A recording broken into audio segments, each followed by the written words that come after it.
Suppression for everyday people are spoken out loud. Now here's your host, Sonia Green.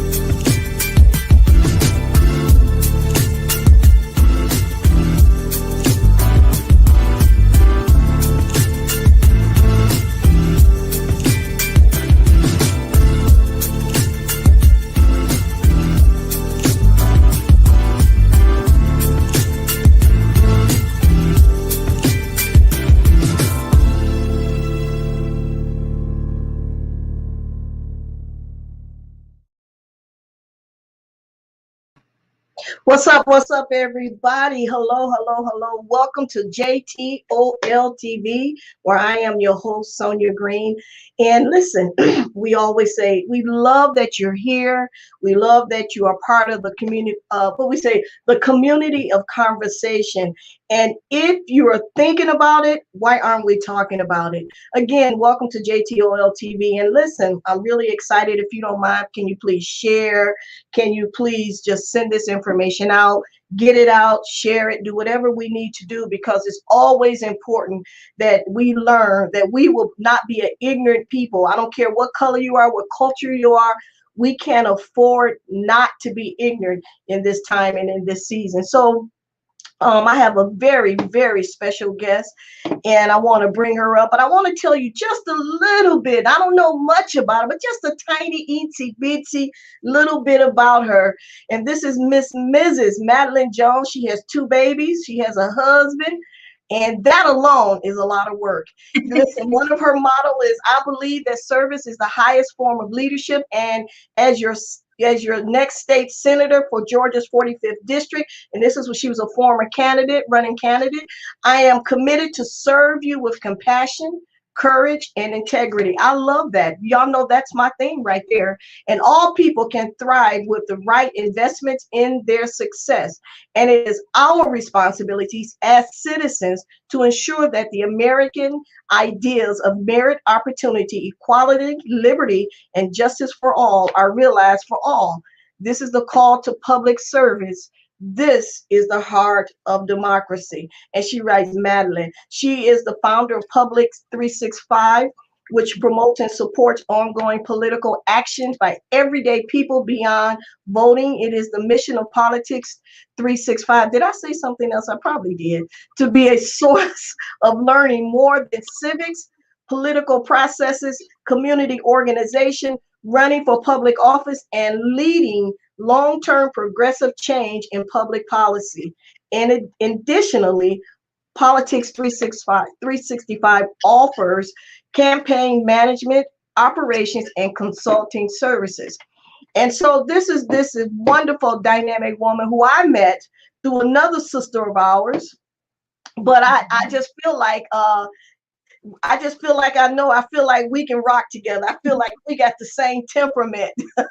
We got the same temperament, and our heart is to see people be the best that they can be in a country that give us the ability to be free. So I want to introduce to some of you all Mrs. Matielyn Jones. And can you just tell us something about yourself, sis?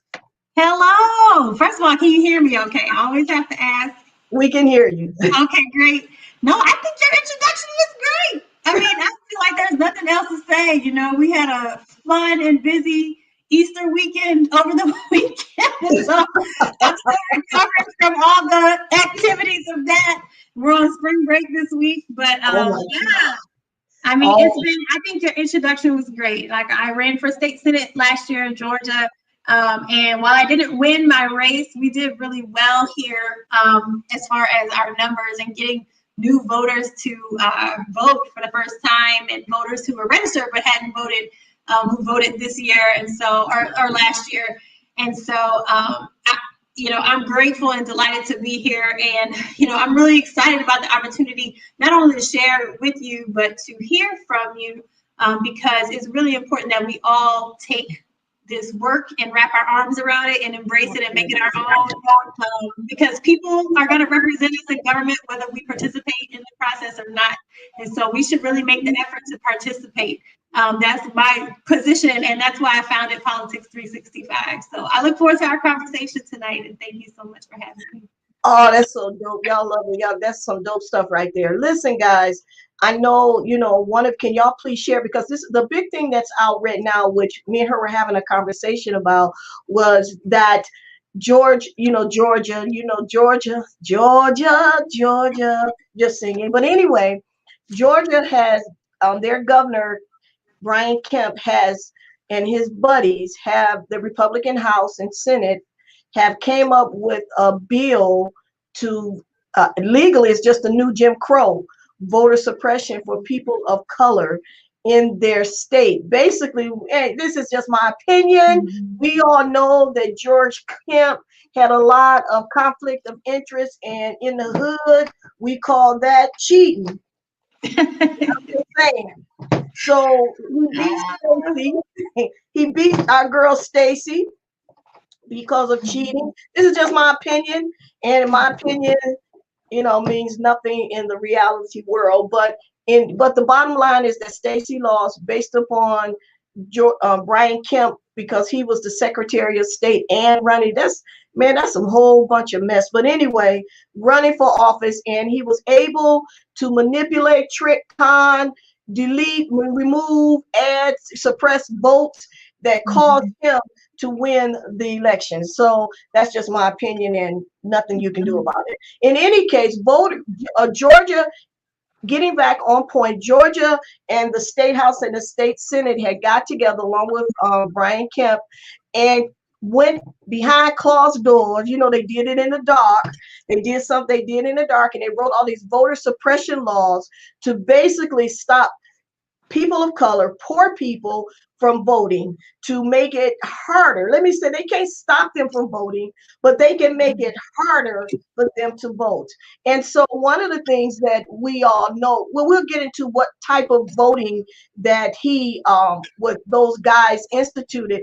But the biggest thing is that what are we going to do about it?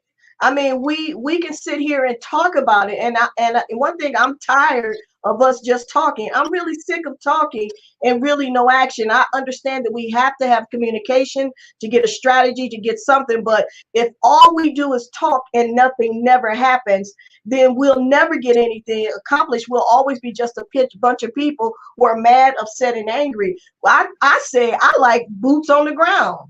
That's what I feel that we should have. I don't need to be, and I thought about it, man. I was like, man, I would love people. Son, you should run for political office. I'm like, I watched Enemy of the State. I know what they do to folks. I ain't trying to leave here. So, but however, I believe that grassroots is the thing that changes political outcomes and political agendas. I do believe that if we get out in our own states and cities and begin to vote, we can shift how this country goes. So in any way, so we have a big thing that's going on in Georgia. We have a lot of companies that have finally put pressure on the governor of the political end or the legislative end of Georgia to say, hey, we are not in support of these laws that you have wrote.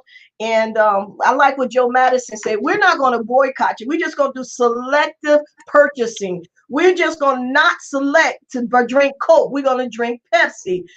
So we're going to select not to fly Delta, but we're going to fly United Airlines. So we're making a selective choice with our money because, people of color can spend some money. We're one of the biggest consumers. We spend billions and billions of dollars being a consumer. So that influence alone can shift the whole political mind, because you got to remember, capitalism has no friends. The only thing it cares about is the color, and that's green. So I'm gonna shut up and just let Maddie come in and talk. I'm sorry, Miss Madeline, come in and talk about what she thinks of this voter law, and maybe can give us some information on what type of laws, what has been implemented, if you know any. We know of some of them, but I know there was quite a bit of them that wrote in there, but the most significant ones.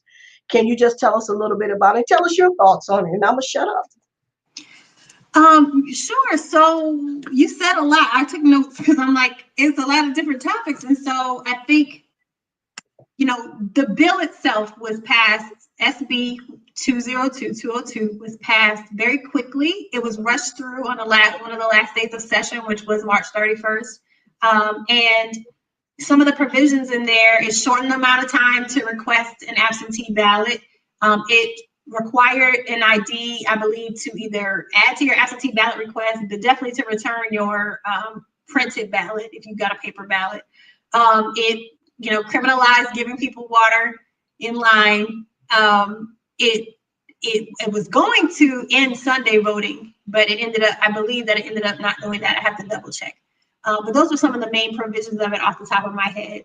But the bottom line is, one of my family members asked me, like, how does this suppress Black voters? Like, in a very basic way, tell me in a kindergarten level. Without the language of saying we don't want Black people to vote, what it does is it deters the behavior that a lot of people of color and young people use to vote. It deters the mechanism. It puts limits on the mechanism.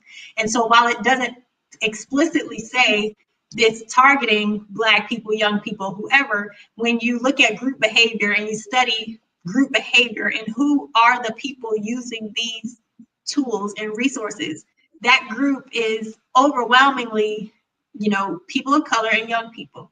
And so had it not been for January and us winning the Senate seats, I do think what happened in November would have been seen as a fluke, right? It would have been seen as, oh, well, it's just something that happened, one time thing. But then we did it again in January, and that sends everybody into a panic.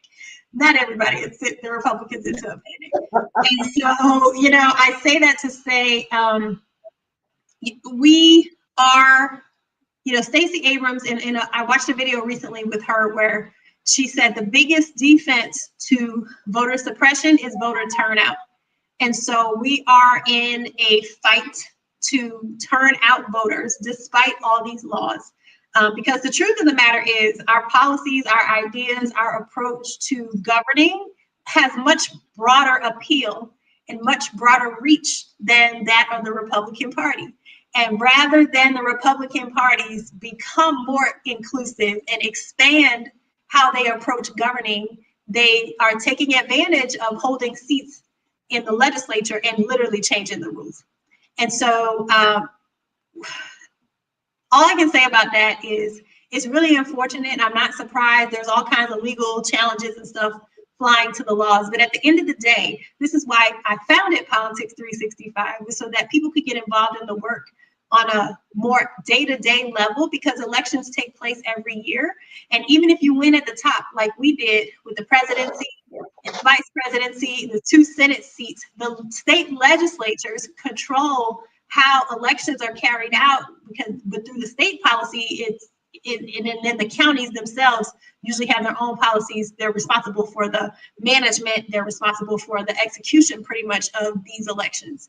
And so if we only win on the top and we don't win all the way down ballot, if we don't win all the way to the school board, from president to school board, then we get in trouble with the legislature, all those seats in the middle, where they really have the power on a state by state level to enact whatever rules they want. And so because the Republicans are in charge of so many state legislatures, even in some states that are blue, like Georgia is newly blue, we have a problem. And that's the tension. That's what we're working towards. That's why we need more people to run. You said something about, people saying that you should run for office, but you saw some movie, I can't remember what you said. Enemy of the state. Enemy of the state. But in all seriousness, we only 2% of the eligible population runs for office, 2%. So when you have whoever ends up on the ballot they are a part of a small fraction of people who even run to make it through the process. And my shared friend with you, we talk about how, for me, if we'll never have different outcomes in government if we don't have different options on the ballot. And so I would encourage you that if it's something that you care about, especially enough to have a show like this, that you do run for office, that you think about what are the seats that are open that you think you can make a difference and do and govern differently or serve and legislate differently, and go for it, because we're not going to have different outcomes if we don't have different options on the ballot. You talked about the grassroots effort. Like I said, elections take place every year. Like there's municipal elections happening now on the city level all across the country. And so we need people to support the people who are running for city council, who are running for mayor. We have a couple mayor's races tomorrow. I believe Matielyn Jones in St. Louis.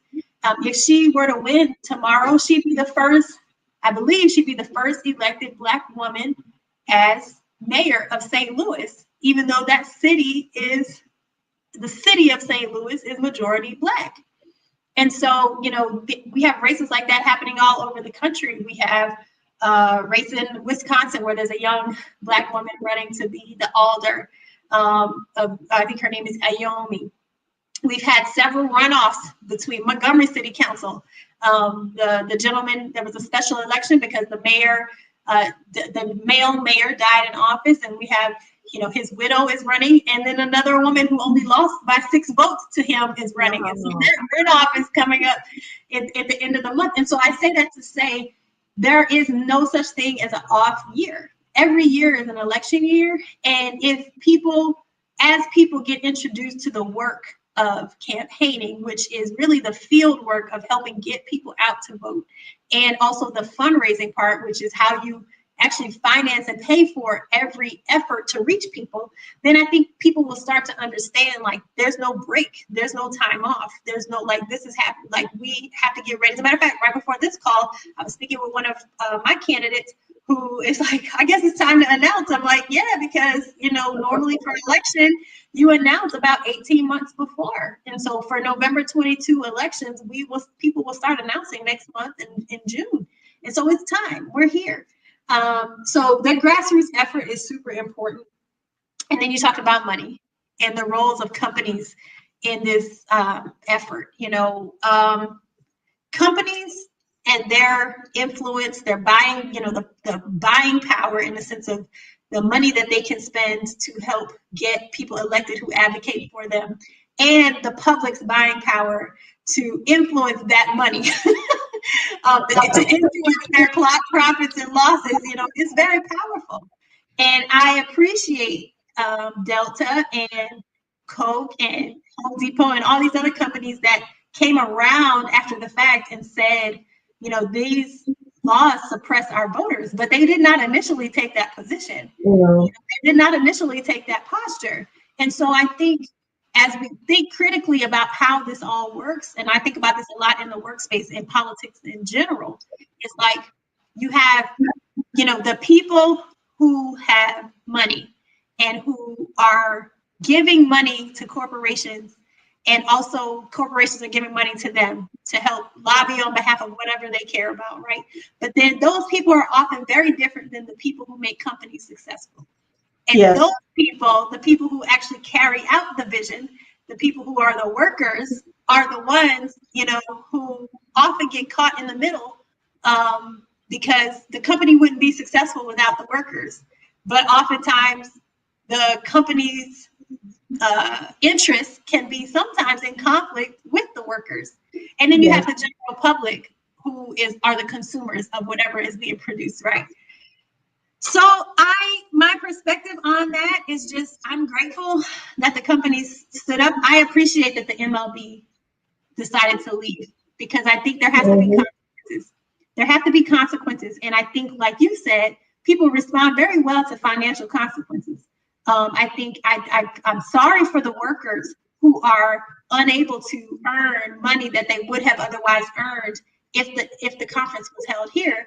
However, at the same time, what good is $1 if you don't have rights? Like, what's the point of having money if you don't have your basic constitutionally granted rights? And so, I personally am okay with the boycott. I'm personally okay with the company, the MLB, the baseball team, them leaving. I understand and appreciate and respect Mayor Bottoms and Stacey Abrams. But at the end of the day, rewards and consequences is like very basic classroom. Like, that's very kindergarten level behavior management, really. Like, there are rewards and consequences. And part of the problem and why we're seeking justice for George Floyd in the middle of this Chauvin trial is that, there's a lot of people in this country who, as groups of people, have influenced positions of power and have not had consequences for their bad behavior. Like they have not had consequences for their bad behavior or their poor choice of words or whatever the case may be. And so to answer that question, I'm okay with the boycott. And I think, for me, it does make me want to fly. I'm trying to book a flight pretty soon. And I'm like, I am going to go ahead and book Delta instead of Southwest. I'll look at Southwest. But it doesn't make me feel like I appreciate, I think they did good damage control, even though it still hurt them financially, because then the legislature took back their tax break, right? So again, the legislature, people understand in politics rewards and consequences, right? Yes. And it's just a matter of where do we stand, like not just as companies and as collective people, but as individuals, where do we stand? Like it's going to cost you something to challenge the status quo. And so it's just a matter of, what are you willing to pay? Like, what is it, or what are you willing to sacrifice in order to do that? And so it's interesting. It really is. It's an interesting social study. In my background, I used to be a social studies teacher. I do think Georgia is like, you used the word, how did you describe it? Beta. Beta test. A beta, I agree with that.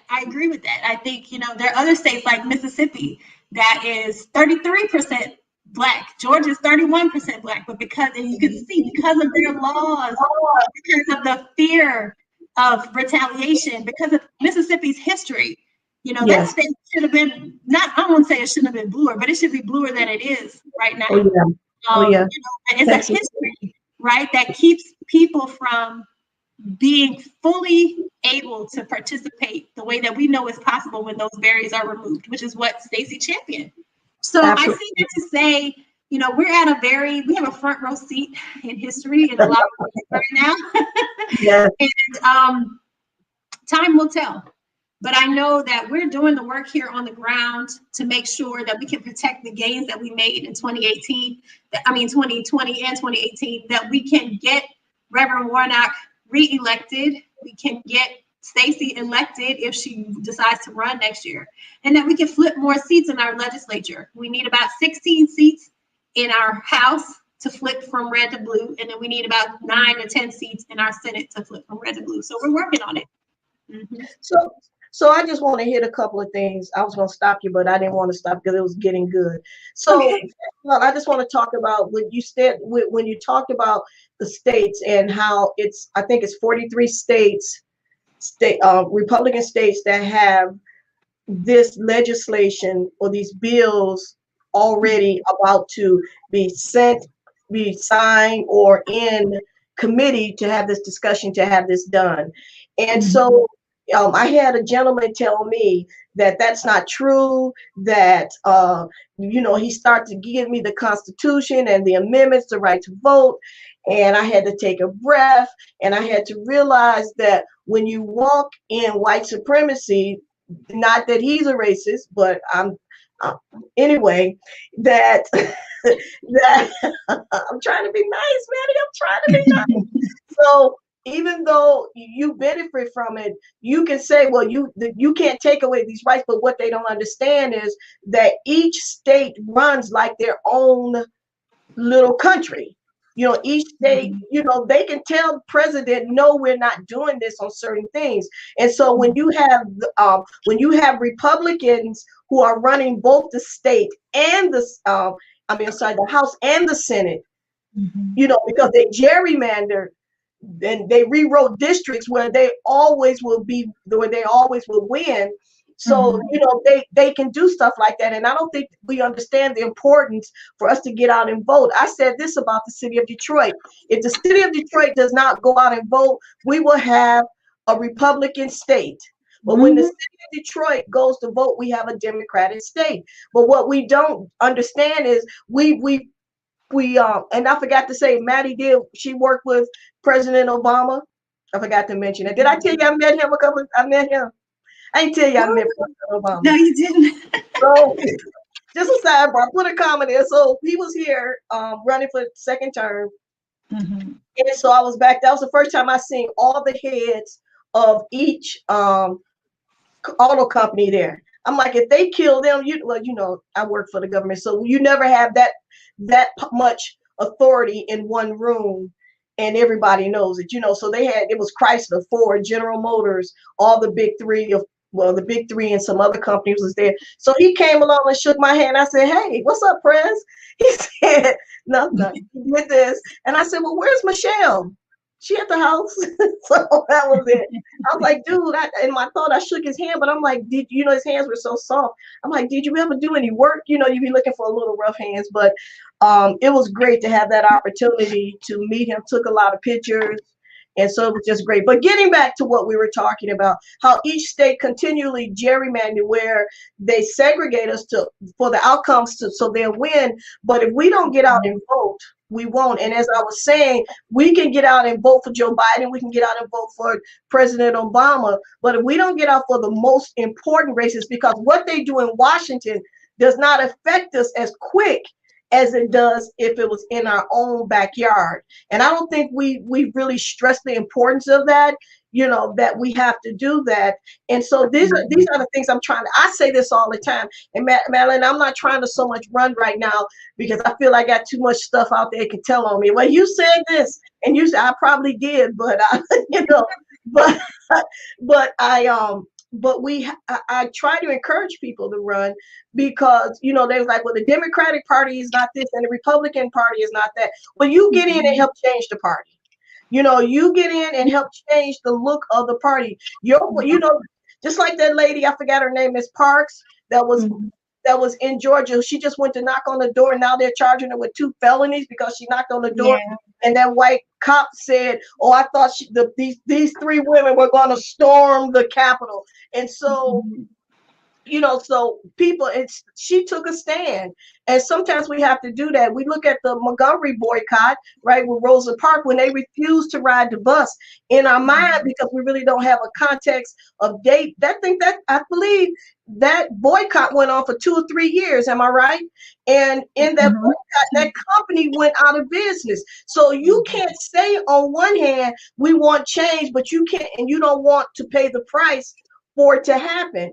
Everybody wants to live comfortable. We got Lyft now, we got Uber, we got people with cars, we got bikes, we got buses. Listen, we don't have to sit up here and accept what they give us as though we have to. I'm just really tired of people having that excuse for, just saying, oh, okay, well, we're gonna have to deal with it. But I want to read some of these companies that are boycotting, if you don't mind. So you got Advantage Capital Mortgage, you got American Express. Now I want y'all to hear this because remember, these same people invest in our states as well, right? So we got AMB Sports Entertainment, Aerial Investments, are Surin. I have no idea what that is. Avnet, Bank of America, Ben & Jerry's, BET. These are all the people that have been speaking up. So Black Economical Alliance, Black Enterprise, Black Ivy Group, Black Rock. So Black Rock is part, which I just found out, which is part of Coca-Cola. So they own like 29% of Coca-Cola. Coca-Cola does not have one owner. It is not like if you go to Ford Motor Company. So Coca-Cola has one owner and several stockholders. So this is one of their stockholders, and the CEO of Coca-Cola is part of this Black Rock. So not only does he have funds from Black Rock, but he's also have his own stock option along with Black Rock again. So he's like double dipping. BYN Mellon, Boeing, Boys and Girls Clubs of America, Carnival Corporation, Cisco. If y'all don't know what Cisco is, that runs y'all switches and routers.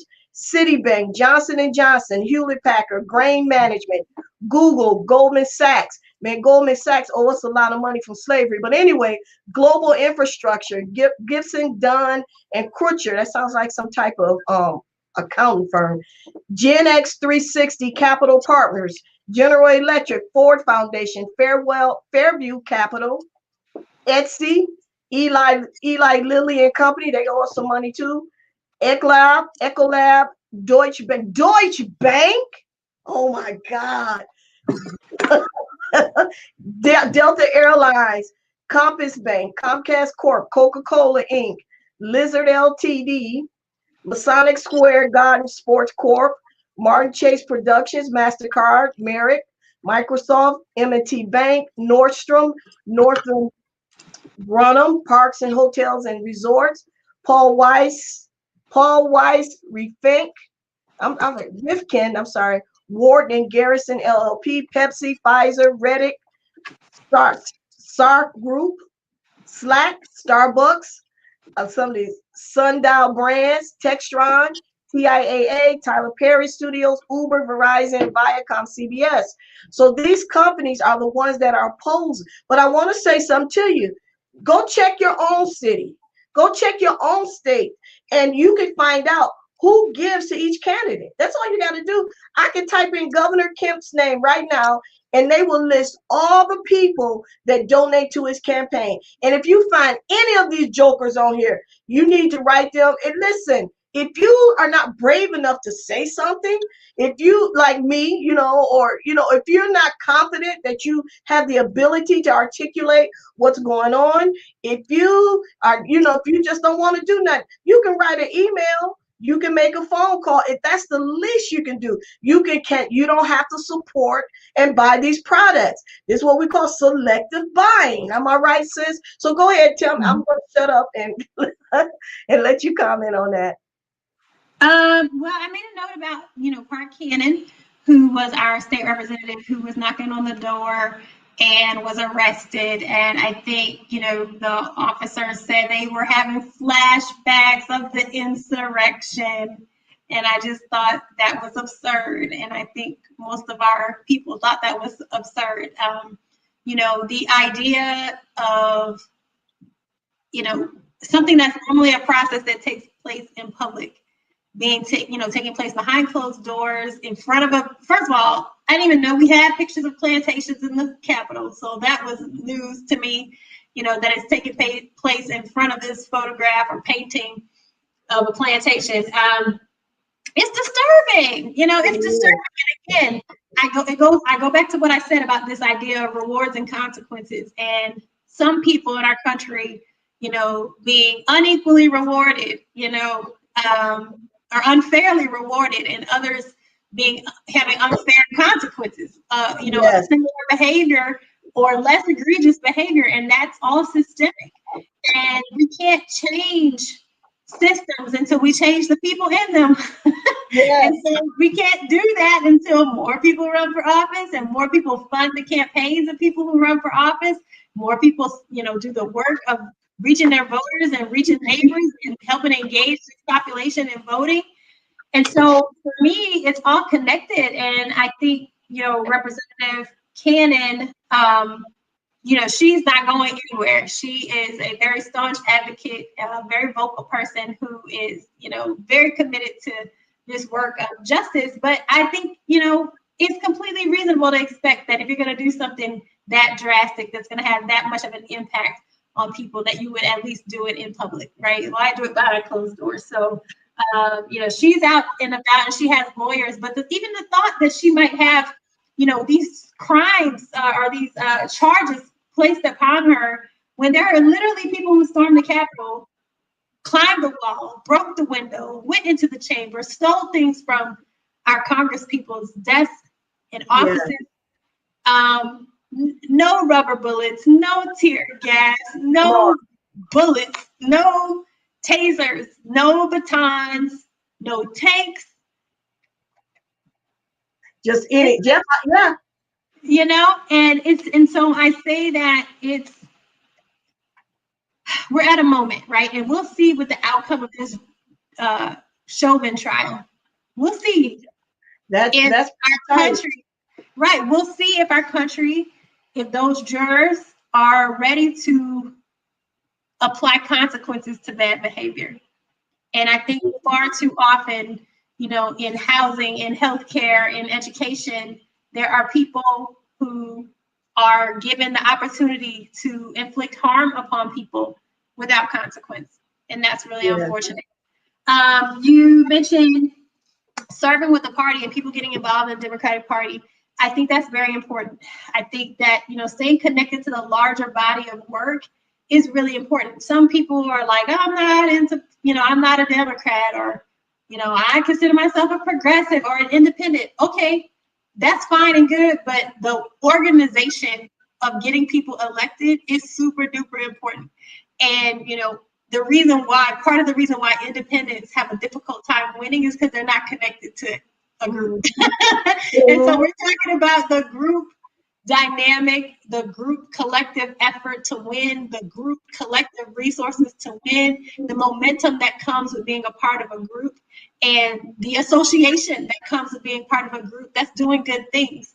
I think if you're not involved locally, I think you should be involved locally, and that could be on a county. Usually, a county level is an easy place to get started because there's never a shortage of opportunities to help, and there's all elections taking place every year. Another thing I would say is volunteering for a candidate you believe in.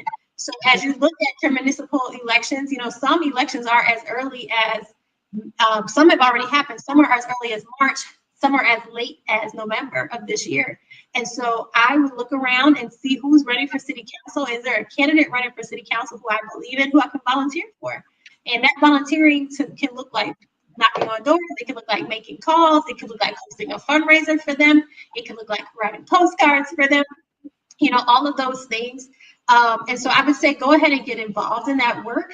And so that you can see the effort that goes into gaining votes, because it's not easy and it's not free, right? It's not free and it's not easy. No. I see someone posted, I saw something pop up like, we need more than 2 parties. That maybe, but we actually, the commitment that it would take to create and sustain another one, how long can you keep people's attention to even do that? Yeah, and so, as a part, as being a Democrat and knowing that everything is not terrible, but everything's not great all the time either. You can either change it from the outside in, or you can change it from the inside out. And there's a lot of people who critique from the outside out, the outside, who haven't even tried to change it from the inside. And so I would encourage people to try to change it from the inside, because we know that, when you bring your voice to the space, you have the ability to change the temperature of any room. And so why not bring your voice to the space and see what happens? Now, I'm not saying that I don't understand the hesitation, because trust me, I have had my own experiences that are disheartening. But at the end of the day, I do think that people should try first and then, make a judgment or a decision or a choice about how or if to be involved, as opposed to pointing the finger from outside the arena. Because at the end of the day, with or without your engagement, the work has to still continue. And so just like the people who are on the ballot or the people who made it through the process, the organization of the party will go on with or without you. And so I think it's important to get connected and at least know who are those people, who are the actors involved, what is the work that they're doing, what is being asked of you. See if you can find a place for yourself in the local work, and then try. And if not, that's fine and good, but at least you've tried. Because this work is hard. And like I said, it's not free, and when people complain, but they're not involved, that's hard to kind of swallow, right? It's hard to kind of take in, because at the end of the day, this is an investment in who is sitting in those seats. And in order to, voting is like the floor. There's all this stuff between here and actually, winning elections. Yes. So voting is like the last marker, but to all the work that it takes and the money that it takes to get through election day, it would be great to have more people involved in that part. People don't realize that it's a lot of work. I know when I campaigned for President Obama, that was the first time I just wanted to put boots on the ground, went to Ohio, knocking on doors, and people are mean. Yeah. They are mean, nasty. Some are some in agreement. Then those that are not. Man, Ohio was a rough state. They called, and I had my little daughter with me just to say, "This is how we win elections." And they called the N word, and I had to remember I'm from Detroit. Watch your mouth. And so I had to be good with that. But listen, now we get ready to take some commercial breaks, just some station identifications. Hey, you guys, listen. I'm just gonna power you down for 1 second, okay? Hey, listen, y'all, we'll be right back. We're gonna talk about what Stacey Abrams and Mayor Lance Bottoms thought of the boycott. We just want to talk about that and just a few more things. And please share this if you like it. Please share. If you don't like it, please share. Send your comments and your thoughts. Let's see what you're thinking. You know, here we go again. Welcome and thank you for watching Just Thinking Out Loud, JTOL TV, where I am your host, Sonia Green. We'll be right back after this station break.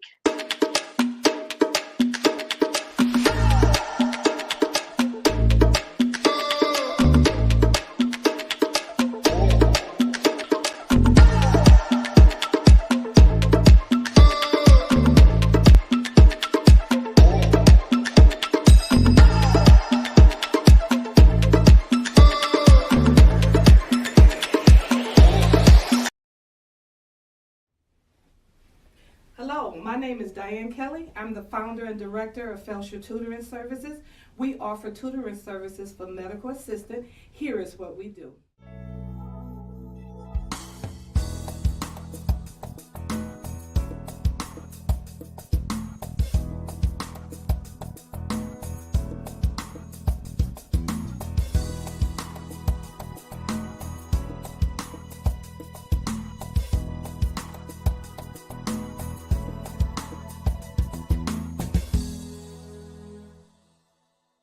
Thank you, Ms. Kelly. We are FTS certified.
They are going to end no excuse mail-in voting, which has been there since 2005. They're going to reduce voting on Sundays, ask for stricter ID requirements, take away drop boxes. Senate Majority Leader Chuck Schumer in D.C., he called this effort by Georgia Republicans, quote, racist, plain and simple, unquote. Do you agree? And is there any way for Democrats to stop these efforts? Well, first of all, I do absolutely agree that it's racist. It is a redux of Jim Crow in a suit and tie. We know that the only thing that precipitated these changes, it's not that there was a question of security. In fact, the Secretary of State and the governor went to great pains to assure America that Georgia's elections were secure. And so the only connection that we can find is that more people of color voted, and it changed the outcome of elections in a direction that Republicans do not like. And so instead of celebrating better access and more participation, their response to try to eliminate access to voting for primarily communities of color. And there's a direct correlation between the usage of drop boxes, the usage of in-person early voting, especially on Sundays, and the use of vote by mail, and a direct increase in the number of people of color voting. In fact, the Secretary of State, Raffensperger, a Republican, has said that He thinks it's Donald Trump insulting the process that led to so many Trump voters not turning out for the special elections, thus handing the U.S. Senate to the Democrats. We should point out, of course, it's not just in Georgia. Republicans in 43 states are pushing more than 250 pieces of legislation that would make it more difficult for individuals to vote. They say they're doing this for vote security. Arizona Republican State Representative John Kavanaugh told CNN, quote, "There's a fundamental difference between Democrats and Republicans. Democrats value as many people as possible voting, and they're willing to risk fraud. Republicans are more concerned about fraud, so we don't mind putting security measures in that won't let everybody vote. But everybody shouldn't be voting," unquote. What's your reaction when you hear that from a Republican elected official? Well, my reaction when I hear that from any American is that I'm fundamentally disappointed that they misunderstand our democracy. Our system of government demands active participation from citizens to direct the future of our nation. And we should be deeply disappointed in anyone, any American citizen, and certainly anyone who took the oath of office who seeks to restrict access to the right to vote and uses this false predicate of fraud, which we have seen disproven in multiple courts and by the Supreme Court, as well as by the governors and secretaries of state in almost every state. We know that voter fraud did not happen, but we know that voter participation did increase, and we should all be small d democratic in the sense that we should want as many people as possible who are eligible to have a voice in the direction of our nation. If we are willing to invest our dollars, we should be allowed to have a voice in our system. That was the fundamental premise of this nation. And that's why HR1, SR1, and HR4 are such essential pieces of legislation. Because whether it's happening in Georgia, in Arizona, in Pennsylvania, in Kansas, in Iowa, where voter suppression is rearing its head yet again, it is our responsibility to ensure that no matter where you live in the United States of America, the right to vote and the access to that vote is protected. Well, that was hot in there. I like that. So I just wanted to pray that. Hold on, y'all. Listen, this being disrespectful. I told you I need a producer, y'all. So I thought that was very interesting what Stacey had. I really respect her so much because, I like what Aretha Franklin and what's her name, Lennox says, sisters are getting it done. So I want to commend her. But she also, and her and Mayor Keisha Lance Bottoms, did not agree or had some reservations about the boycott, again, stating that they don't feel that revenue should be taken away or should be incumbent upon those that live in that city or in that state. Well, I'm under like you, Matielyn. I'm like, hey, we got to do what we got to do. Sometimes, in order for all of us to eat, some of us can't eat. Maybe we should establish a fund for those who are suffering. We can, donate that money to it or something. There's some way we can find out. Companies have to stand up. Black organizations have to stand up. Coca-Cola, if you're against this, then you make sure they get some free pop. And all these other organizations, give them vouchers so they can buy food, if they're losing money or different things. There are ways that we can get around it. But what I love, a friend of mine, David Rogers, had made this statement, which I thought was so dope. He said, we have to remember that the United States is really, as what they have told us, is a state of immigrants and different people coming together and making a melting pot. He said, in reality, the United States is nothing but a big company, and we are its workers. And when the workers disagree with the employers who happen to be the 1% or companies or big corporation, this is what we see. And so we see the employees literally striking against the big corporation, which is the United States of America. So I'm just really literally just sick of it, up to my whatever we need to do, so tell us again, when you were running, because what was in your district? I know it was District 45, and I tried to look it up. I'm like, I don't know what the heck is that. Cobb County? It's Gwinnett County. It's Gwinnett. All the wrong information. So what is your my county? Is it's north of Atlanta, 35 miles north. It's near the Mall of Georgia. It's in Gwinnett County, which is a blue county. that is almost 1 million people.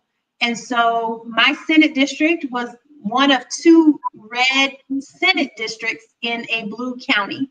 We just flipped, in 2020, we flipped my neighboring district, which was District 9. And so now this Senate district, 45, is the last red Senate district in this blue county.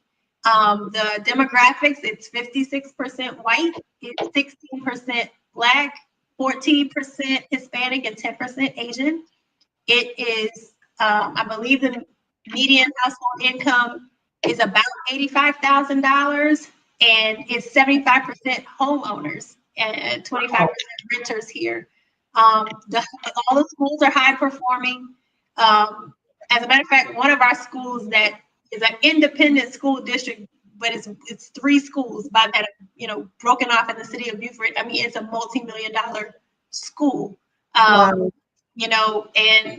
And so, our county, my district, again, very high performing by a lot of metrics. But at the end of the day, the main reason why I ran is because it's also huge. It's of the 16 cities in Gwinnett County, 9 of them are in District 45. And you have everything from farms to mansions and anything in between you could imagine. Wow. It's the most rural part of the district. It's just very interesting. But the representation, again, and how those lines are drawn is how it ended up being geographically so big. And then, of course, the demographics have changed over the years. And so this seat is going to be, because of the work we did in 2020, this seat is going to be a battleground seat for next year, because now they are really trying to protect the seat as it's the last red seat in my county on the state Senate side. And so part of the reason why I haven't decided what I'm going to do yet is that we won't know the new district lines because of the census. Normally, you would know the census district lines by the summertime. Well, because of the last administration, things didn't happen, and the virus, I will say that. Let me just not blame it on him. But the administration and the coronavirus, there's a delay, right, in the process.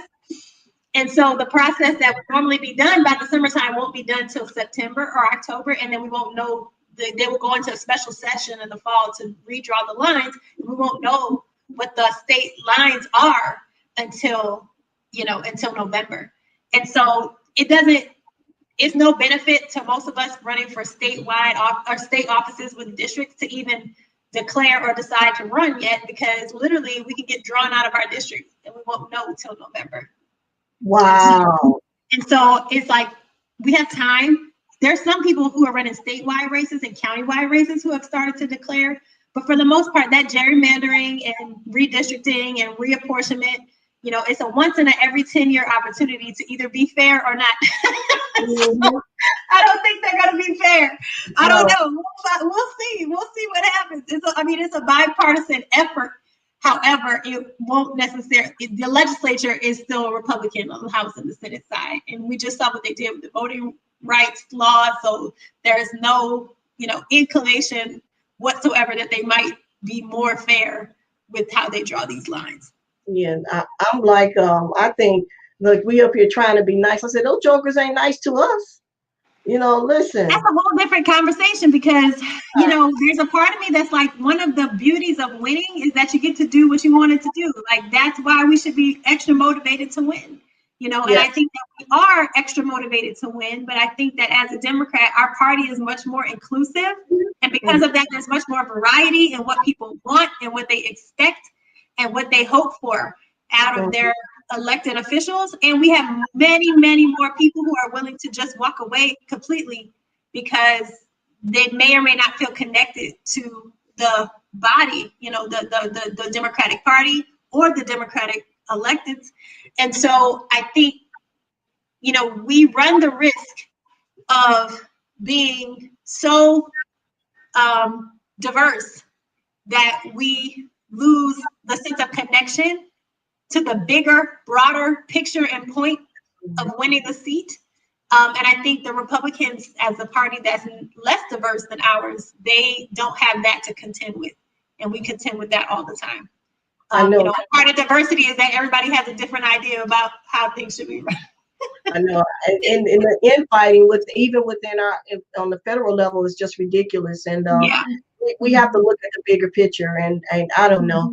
Look, sis, I'm gonna do a station identification break, and then we're gonna wrap it up, and I'm gonna let you tell them about you, how they can connect with you, if you run, how they can donate to you, and all those good things. So we'll be right back just for a second, just a station identification break, and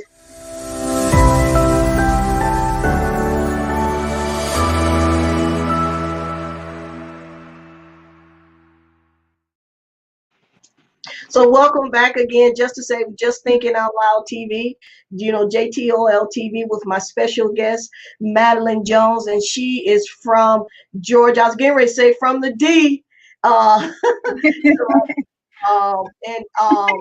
So I know it's D is such Is that Detroit? Is that what you mean by that? Absolutely, the D. I'm from New Orleans. I'm from New Orleans now, so hey, Don't I'm not represent my people, but I live in Georgia. She just want to let y'all know she ain't no punk. Okay. So can you just tell us a little bit about how we can connect with you, your website, your Project 365, and if you run, how we can donate to you, and all those good things. Yeah, so thank you so much for having me tonight. All of my social media is at Matielyn Jones. My website for my campaign is MatielynJones.com. Please follow me. Please like my page on Facebook and Instagram. I use that way more than Twitter, but I do have a Twitter account as well. And then Politics 365, if you are a part of an organization that wants to have a guest speaker to come in to talk about political process, please, by all means, I would love to be a part of that. If you are working on organizing your community around an effort or an issue, I am a consultant and I'd be happy to help you with that. If you are running for office or you know someone who's running for office and they need to build their campaign team, not just in Georgia, but anywhere in the country, I love working with teams. I love doing campaign operations, which is all the back end stuff of campaigns, all the planning and the organizing. So please keep me in mind for that. And then last but not least, if you just want, general consulting, you're not sure if you want to run for office, not sure what you want to do, please, by all means, please feel free to reach out. Happy to have a conversation with you or a free consultation with you or a group. So you can reach me at either www.matielynjones.com or you can reach me at www.politics365.net. And thank you so much for your time. Oh man, did y'all get all that? I didn't get it all, but you can always go back and watch the replay. So listen, I just want to thank you so much for taking time out of your day. I haven't seen your extrovert son come in the room. You speak now. Watch 2 seconds. So I just want to thank you for taking the time out and just explaining to us about some of the things, the insides of Georgia politics, and some of the things that we need to look for in our own cities. And then if you decide to run for any political office, she has offered to tell you that she has services that can help you run, how to build a team, what to do, what to look for, what not to look for. I'm still thinking about it. I'm thinking about it. I don't necessarily have to go on the federal level, but I know why people go on the federal level, so you can get paid. But I didn't say that. Another show. Yeah, I heard that, but be impactful. I know some of us think that we don't have the ability to run within our own cities and our own states, but you just it's what they say. Is nothing to it but to do it, right? Yes.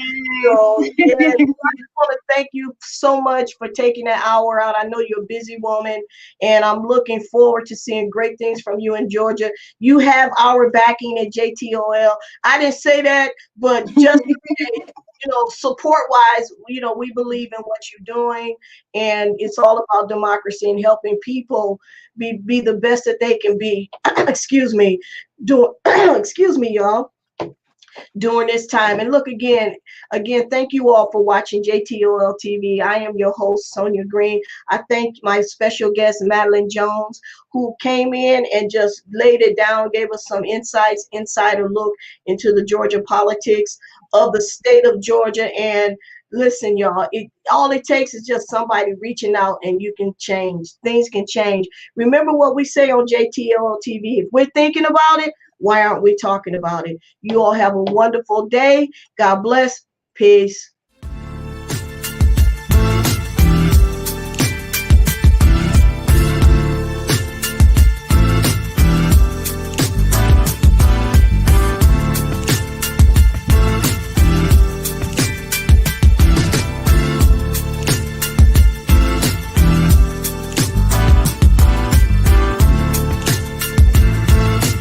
Join us here next time on JTOL, Just Thinking Out Loud, where we ask and answer questions